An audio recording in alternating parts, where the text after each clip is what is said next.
सभी प्रबंधकों और हमारे समाज के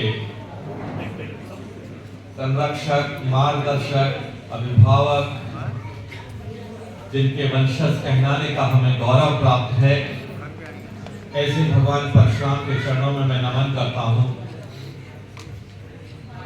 और बधाई देता हूं कि हम विप्र समाज के लोग भगवान परशुराम के वंशज कहलाने का गर्व और गौरव हमें प्राप्त है। आज उपस्थित सभी विप्र बंधुओं का मैं अभिनंदन करता हूं। नाम लेने में थोड़ा समय बचाऊंगा क्योंकि आज अभी प्रधानमंत्री जी का एक कार्यक्रम था और अभी इसके तुरंत बाद एक और कार्यक्रम है जिसमें उपस्थिति अनिवार्य होती है। प्रोग्राम पहले 2 बजे रखा था तो उस वक्त के लिए मैंने 1 घंटा रखा था इस प्रोग्राम के लिए, लेकिन भाई मुकेश जी और आदरणीय पचारी जी और पूरी टीम को मैं साधुवाद देता हूं कि जिन्होंने इस समाज को संगठित कर और आज इतनी बड़ी संख्या में आपकी उपस्थिति को भी मैं प्रणाम करता हूं कि अगर कहीं ऐसी जब जरूरत पड़े या कहीं चिंतन मनन की जरूरत पड़े तो हम समाज के लोग एकत्रित होकर किसी भी विषय पर अपने विचार रख सकते हैं।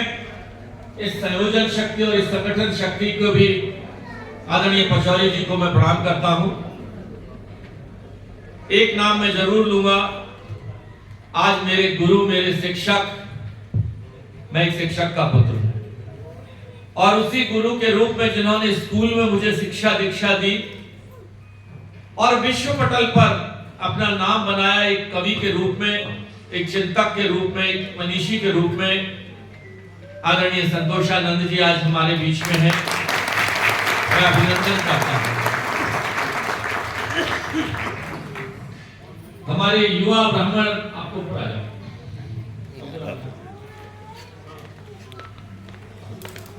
ये देखिए, अगर परशुराम का विश्वत रूप देखना हो, चाहे टीवी पे बोलना हो या समाज के किसी भी विषय को कहीं भी रखना हो, तो इस मजबूती से रखते हैं। इनके वीडियो YouTube पर देखना तो आपका सीना गर्व से चौड़ा हो जाएगा कि हाँ, ये भी परशुराम के असली वंशज है। बैठे हैं, मैं नाम को छोड़ रहा हूं कृपया करके। साथियों, आज अपना ये ब्राह्मण कुल कुछ मांग रहा है हमसे ही, किसी दूसरे से नहीं, अपने से ही मांग रहा है। श्याम भाई आ गया, लो। अपने से का मतलब, अब शाम आ गया, अपने से का मतलब अपने ही लोगों से कुछ मांग रहा है और वही मांग रहा है जो आप आज कर रहे हैं। इस विप्र समाज की संगठन संयोजन शक्ति को कभी भी हम क्षीण हुए, कमजोर हुए तो कुछ ऐसी ताकतें हैं जो कहीं मौका नहीं छूटेगी। ध्यान रखना, शस्त्र और शास्त्र का विहंगम संगम के प्रतीक भगवान परशुराम के हम वंशज हैं। मौका है तो शस्त्र भी उठाएंगे वरना शास्त्र से ही धराशाही कर देंगे। शास्त्र की ताकत बहुत बड़ी ताकत होती है। शास्त्र की ताकत, तर्क की ताकत बहुत बड़ी ताकत होती है। इल्जामों से कोई नहीं बच पाया। भगवान परशुराम पर भी मात्र हंता होने का इल्जाम लगा, अपनी मां के हत्यारे हैं। यह इल्जाम तक लगा, इससे बड़ा इल्जाम किसी पर कोई नहीं हो सकता। लेकिन उस इल्जाम को भी उन्हें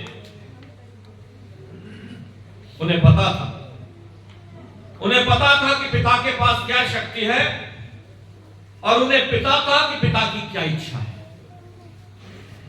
इसके बीच का जो सामंजस्य बैठाया है, एक तरफ पिता की आज्ञा का पालन जो भगवान राम ने किया था,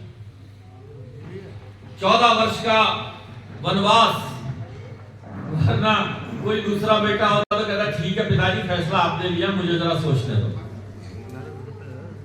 एक तरफ पिता की आज्ञा का पालन, कि पिता ने आज्ञा दी ये करना है, और दूसरी तरफ अपनी माता और अपने परिवार भाइयों को, उन्हें पता था कि पिता से अगर मैं ये मांगूंगा ये सब मेरी पिता, मेरी माँ और मेरे भाई जीवित हो जाए, तो उन्होंने पिता की आज्ञा को भी स्वीकार कर लिया।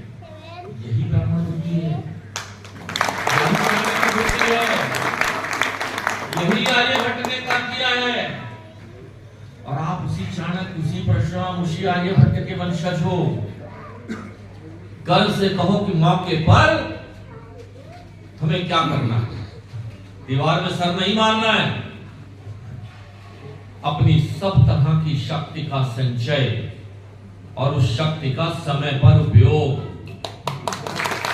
शक्ति का मतलब बौद्धिक शक्ति आपको ईश्वर ने जन्म से ही दे दी, जन्म से ही बता दिया कि भाई ये ब्राह्मण का पूत है। बड़ा से बड़ा राजा, बड़ा से बड़ा खलीफा, बड़ा से बड़ा बदमाश भी कहीं ना कहीं अपनी देवी की शक्ति मां काली की पूजा कर कर ही अपने हथियार उठाता है। बड़ा से बड़ा राजा से लेकर कोई भी नेता, अभिनेता, जन्म से लेकर मृत्यु तक ब्राह्मण से आशीर्वाद प्राप्त करता है। ये मेरा और आपका फैसला नहीं था। लोग कहते हैं ब्राह्मणवादी नेता है, ब्राह्मणवादी नहीं, ब्राह्मण है हम।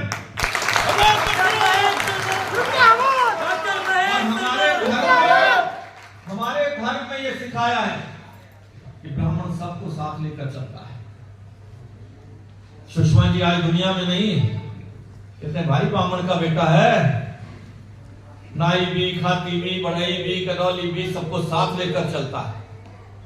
हमारी पर्सनैलिटी में कौने नहीं है। कहते don't have corners in your personality. कुछ लोगों में होते हैं, कौने जानते हो ना, जब मेज बनाते हैं तो उसके कोने चौकोर ना करके गोल कर देते हैं, ताकि चलते हुए चार को इधर नाराज किया, चार को इधर नाराज नहीं करता।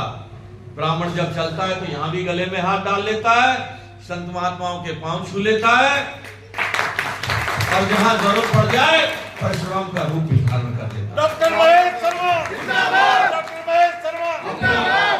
अपनी वाक्पटुता से, अपने तर्कों के तीरों से, परिस्थितियां जन्य हमें क्या करना है, कब करना है, कैसा करना है, इसका हमें ध्यान रखना है।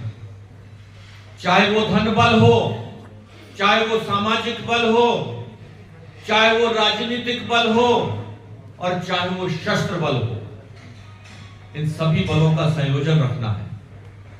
ब्राह्मण कभी आतताई नहीं रहा। परशुराम पर जो इल्जाम लगा, इन्होंने उस जाति का, उसका, वो जाति का नहीं था, वो एक आतताई कार्तवीर अर्जुन नाम का एक आतताई शासक था, जिसका उन्होंने अंत किया था। उस सोच का अंत किया था आतताई होने का। ब्राह्मण कभी आतताई नहीं रहा। किसी इतिहास के पन्नों में कहीं ये नहीं रहा कि ब्राह्मण ने उस जाति को मारा, उस जाति को मारा, उसको नीचे गिराया, उसको ऊपर गिराया। हम कहते हैं सब समाज का साथ लेके चलो। आज उसी रास्ते पर हमारे प्रधानमंत्री नरेंद्र मोदी जी चल रहे हैं। सबका साथ, सबका विकास, सबका प्रयास और सबका विश्वास। और जब उनसे पूछी कि जातियां क्या हैं, उन्होंने जो 4 जातियां बताई, मेरी शब्दकोश में जाति है गरीब। गरीब ब्राह्मण भी हो सकता है, जाट भी हो सकता है, जाटव भी हो सकता है, गुजर भी हो सकता है, ठाकुर भी हो सकता है, कोई भी गरीब हो सकता है। मेरी जातियां हैं गरीब, मेरी जाति है मेरी महिलाएं, मातृशक्ति, मेरी जाति है मेरे युवा, और मेरी जाति है मेरा किसान। किसान किसी भी जाति का हो सकता है। यही विप्र समाज कहता था। पूरे घर गांव में, गांव की पहचान होती थी, ये गांव ठाकुरों का गांव है, ये गांव जाटों का गांव है, ये गांव जाटरों का गांव है। और उस पूरे गांव में एक घर होता था ब्राह्मण का, और पूरे गांव के लोग सवेरे जाके पंडित जी के दरवाजे पर जाते थे, माटे के तिलक लगवाते थे, दक्षिणा में भी रुपया 2 रुपया देते थे, नहीं देते तो पांव छू के आशीर्वाद लेते थे। ये आपकी पूंजी है, ये आपकी वसीयत है जो भगवान परशुराम ने हमें दी है, किसी की दी हुई भीख नहीं है। हम इस विप्र कुल में पैदा हुए हैं, यह हमारे लिए गर्व और गौरव की बात है। हम कहीं ये बात नहीं करते कि फला जाति को, फला बिरादरी को नीचा दिखाना है, गिराना है, मारना है, काटना है। यह हमारी शब्दावली में नहीं लिखा। हमारी शब्दावली में लिखा है कि सबके सम्मान के साथ, सबको साथ लेके चलने के साथ, लेकिन अपनी पहचान को भी बनाए रखेंगे, अपनी ताकत को भी बनाए रखेंगे। कई बार जब हम अपने मूल से भटक जाते हैं तो कष्ट होता है, और वो कष्ट भी सामने वाला दुश्मन वार करे कोई दिक्कत नहीं, लेकिन जब अपने ही लोग खड़े होकर कहीं करते हैं तो तकलीफ होती है।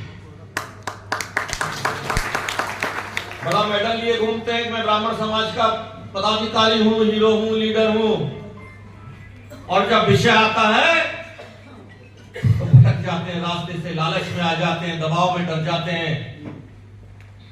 ऐसे लोगों को हमें पहचानना है, ऐसे लोगों को हमें समझाना है। अपना है, अगर कहीं गलती से भटक रहा है तो उंगली पकड़कर, अरे आप दुनिया को समझाते हो, आप अपने को नहीं समझा पाओगे तो कैसे ब्राह्मण कहलाओगे। हमें भगवान ने ये जिम्मेदारी दी है कि अगर कोई भटक रहा हो, कोई अपने रास्ते से सद्मार्ग पर ना चल रहा हो, तो अपने तर्कों से, अपने प्रवचन से, ये संत महात्मा ये अपने प्रवचनों से उनकी जीवन सुधारते हैं। लेकिन अपने ऐसे लोगों को हमें समझाना है, ये भी हमारा कर्तव्य है।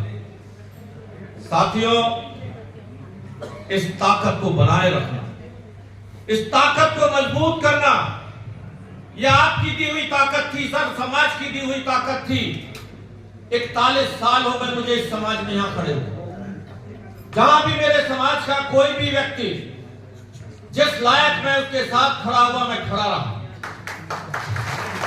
और इसके उदाहरण, मैं भी तो एक किसान मास्टर का बेटा हूं। जब व्यापार शुरू किया तो कुछ लोग आए, ब्राह्मण का पुत्र है, व्यापार मत कर, नौकरी कर ले, ये सलाह देने आए थे लोग। उस सलाह को सुन लिया, किया वो जो भगवान परशुराम ने कहा। साथियों, मैं पचौरी जी जैसे और इनकी पूरी टीम को मैं बधाई देता हूं। आज मैं देख रहा हूं मौजूद लोग यहां बैठे हैं, मजबूत लोग यहां बैठे हैं, जो समाज को दिशा दे सकते हैं, समाज की दशा सुधार सकते हैं, समाज को संस्कार दे सकते हैं। इस ताकत को हमें बढ़ाना है, वरना ध्यान रखना, यज्ञ दृष्टियां आपके पीछे पड़ी हुई हैं,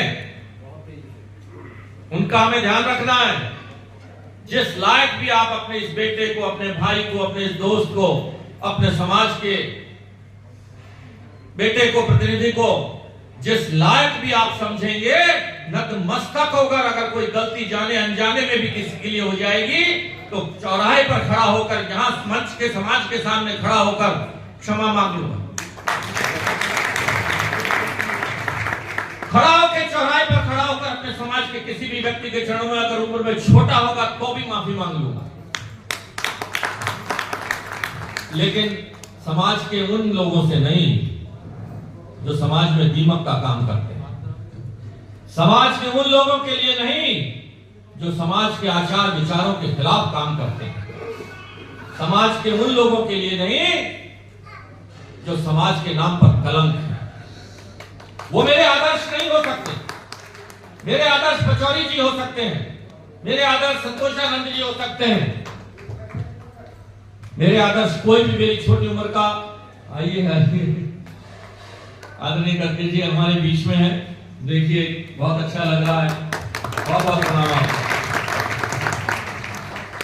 साथियों, पचौरी जी ने, उनकी पूरी टीम ने एक बहुत बड़ा प्रोजेक्ट शुरू किया है कि भगवान परशुराम के नाम पर एक चौक और कोई ऐसा केंद्र जिसमें हम ग्रेटर नोएडा से जमीन अलॉट करा सके आपको विश्वास दिलाता हूं, ब्राह्मण के नाम पर, समाज के नाम पर, भगवान परशुराम के नाम पर कोई भी प्रयोजन, कोई भी प्रोजेक्ट आप लेकर आएंगे, हर तरह की ताकत, अपनी राजनीतिक, सामाजिक और आर्थिक ताकत भी पूरी मजबूती से आपके साथ खड़ा हूंगा। जिस लायक भी आप मुझे समझेंगे, मैं आप सबको प्रणाम करता हूं, धन्यवाद देता हूं, नमन करता हूं।